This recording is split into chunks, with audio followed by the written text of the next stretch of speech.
প্রিয় দর্শক, আসসালামু আলাইকুম। আমরা আজকে গাড়ির এসি কিভাবে চালাতে হয় সেটা দেখব। প্রথমে স্টার্ট করে নিলাম।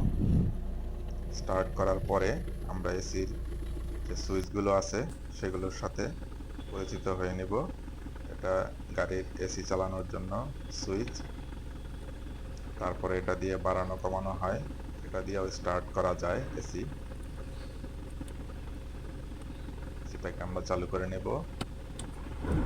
চালু করার পর দেখতেছি এসিটা সম্পূর্ণ ফুল স্পিডে আছে।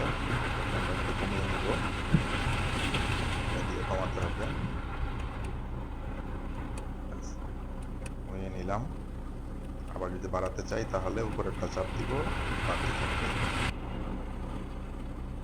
এখন দেখুন এসির মোডগুলো। এটা এসি মোড চেঞ্জ করার সুইচ। প্রথমে মুখের দিকে ছিল, এখন চাপ দিলাম,